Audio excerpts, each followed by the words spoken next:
Oh, live. Loving the lighting here. The purpose of this live one, this is on the go. I'm not even stressed if no one's on at the moment. And you can watch this as a recording because I feel this is very important.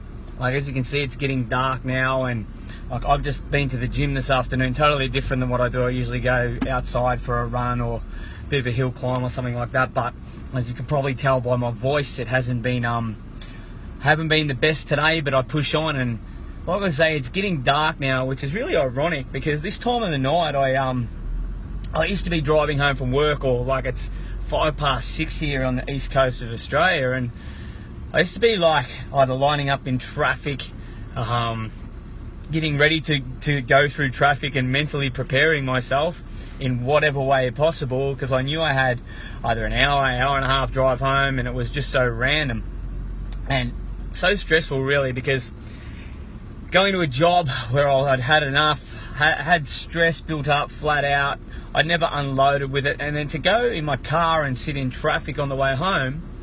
Sam, how are you, bro? Yeah, no, good. Not many people on here, but that's cool, that's all good. This live was just like something I just come out of the gym and I had to do it.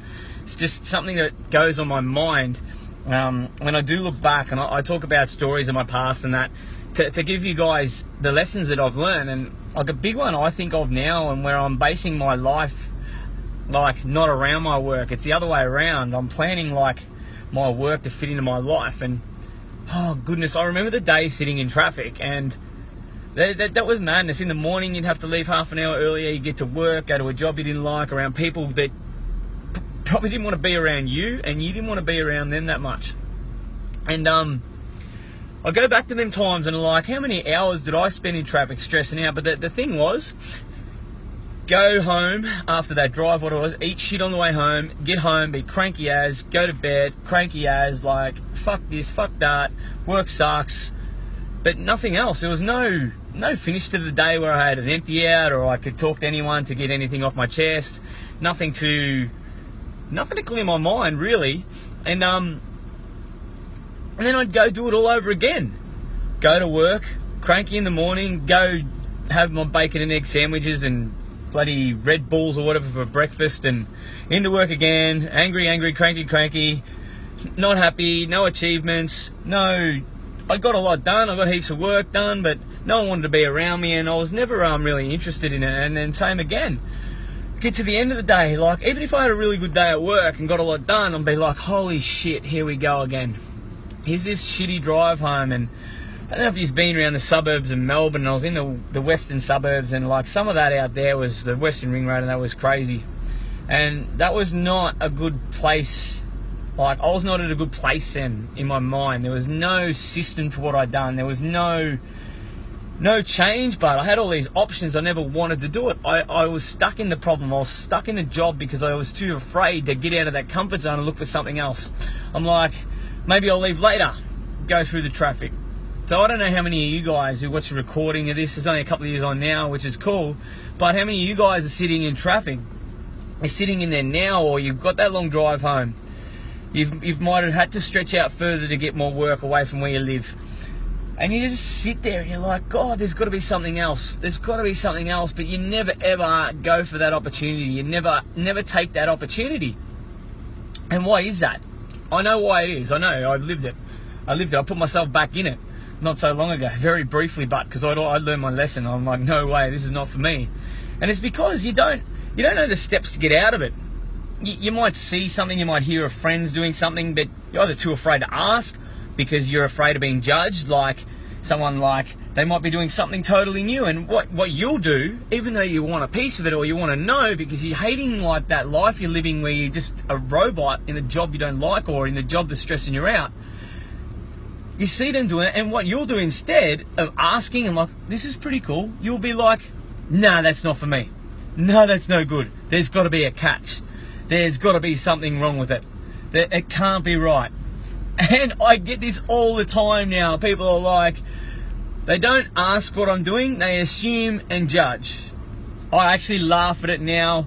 I don't feel sorry for them, but I don't feel I have to give the time to them to do that. And I look back and I'm like, all right, I was a person who used to see people doing things that were totally different. Like, that's how I actually got into the mining game. People were flying away and I wanted to do it, but because I wouldn't reach out and do it, I'd be telling stories to everyone else, nah, it's not for me, not for me, there's not a position that's good enough for me, all this sort of rubbish.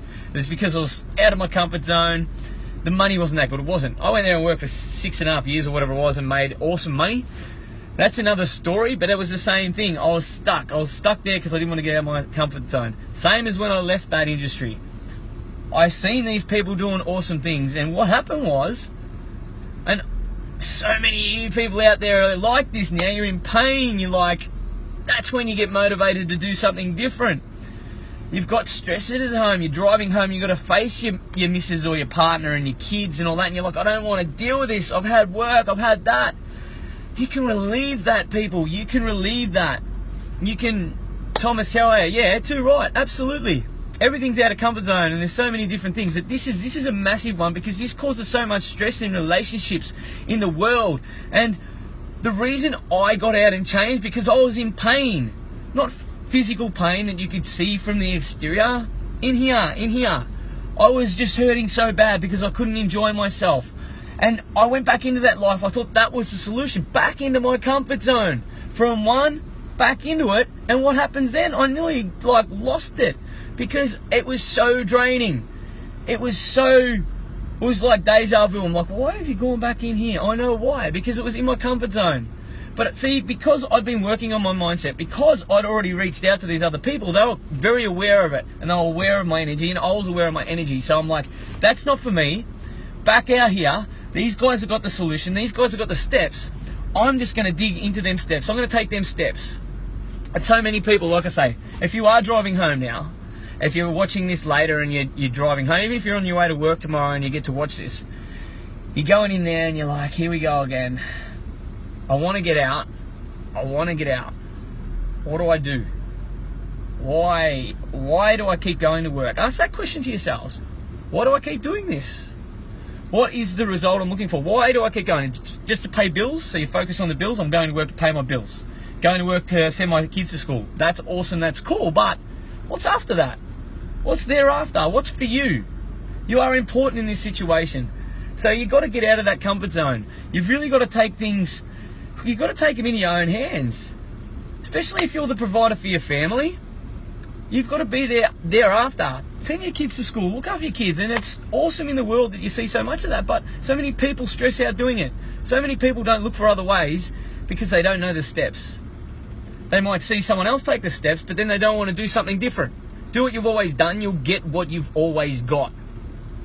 So the steps, for me, the steps I found people that were doing something different. So what do? How did you get away from that job? It's simple, just a question. Not always their steps are right, but they're getting somewhere, they're moving forward. And what happens then? I meet other people that have taken the next step a bit differently. I ask them, all right, I've come here, I'm still stuck, I'm still lost.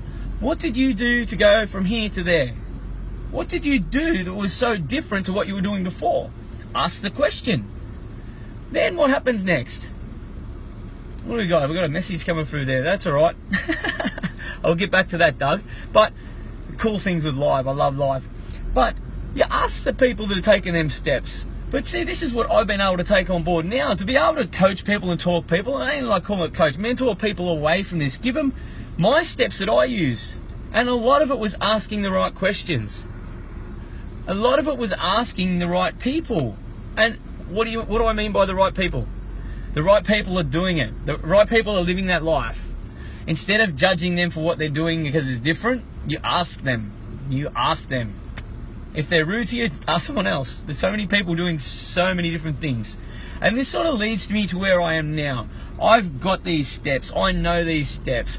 I've got this exit strategy where I'll be able to create a new life in such a short time that so many people that are going to the job they don't like think it's going to take an eternity to do. It doesn't.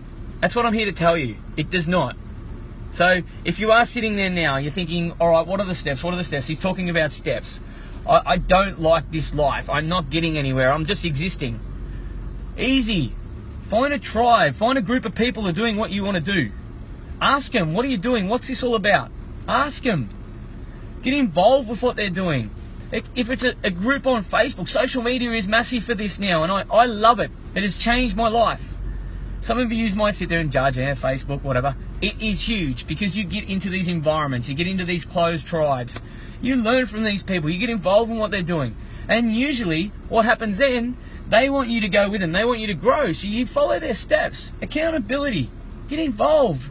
Get involved with something that's got accountability. You want to go somewhere, but you'll pull out when it gets hard. So someone will pull you up, say, no, just keep pushing, we'll lift you up, you're doing good. You don't have that in the real world. If you're in a job and it's annoying and you go talk to your workmate, guess what happens? They go, oh yeah, it sucks. Keeps you anchored to it, keeps you there. You can't talk to your boss because of course they want you to keep paying for their dreams. Keep working to build up their money, their dreams. Next thing too, a lot of people are leaders in this world, but they're dulled down by their work. They want to reach out and all that. Get into a tribe that promotes that promotes leadership, that wants everyone to grow together. Facebook groups, exactly. There's groups everywhere, Sam. But get in that tribe. If you want to be a leader, but you're dumbed down by the world, the people around you, move away from them. Don't be rude, move away. But get into a closed environment. Get into a tribe where people lift you up. People who have done it before, they're leading you. Leaders creating leaders to lead others. It's a massive thing I've learned in Team Beast Mode International. I've got to interlink it with this because this is where my accountability comes in. This is where I followed steps of someone before me. Accountability, leadership, and here's the big one which I touched on earlier. Out of comfort zone. Comfortable, stay in the job even though you don't like it, but you know you're safe. You know you've got an income even though it's just paying your bills. Even though it's just paying for you to exist and go around in circles. It's paying for them extravagant school fees that your kids might be going through. Like me, I'm like, what the hell did I get out of school? Think about it. I got conditioned into these steps, these hours that are going to suit my work life. And I look back on it, and that's what it's about. There was no out of comfort zone for me in school. It's like condition. You go there, you conform. Imagine there was like you were growing up and they gave you options.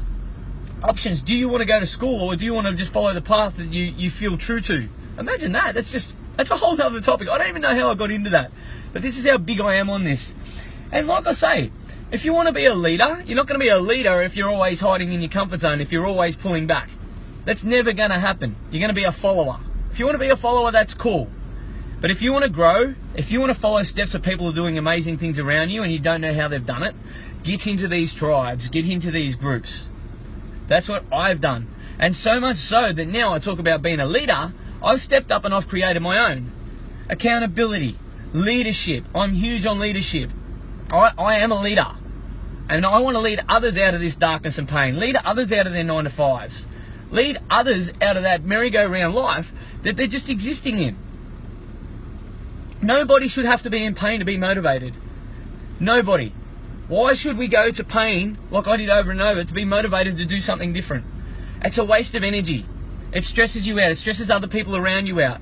Yes, there are risks. But the question you should ask yourself is not, if I take this risk, if I get outside my comfort zone, what are the things that are going to go wrong? Because you'll focus on them and it'll seem so far away. Ask yourself, there's something there. All right, I've got this goal. There's something I want to do. This is career. I want to travel, but I want to work at the same time. All right, what could go right? Seriously, do you think that way? What could go right if this happens? You know what happens when you think like that? Your whole thought process changes. You link it to the feeling of achieving that, and you're like, that's awesome. So every step you take from there is a push. You've got people around you that want you to get there. You start stepping up, you start doing these new things, and you're like, wow, this is awesome. Confidence. You build belief. You take more action. You get a little bit of results by stepping outside that comfort zone. You're getting to that goal. Not thinking about what could go wrong along the way. Yes, you've got things there. You might have debts. You might have mortgages. You might have the kids in that there. But if you look at that, what happens is there, if you're linked to that feeling of achieving it, time and space catches up. There's all these things in the middle, but your thoughts are totally different. You take it on a positive flow towards that.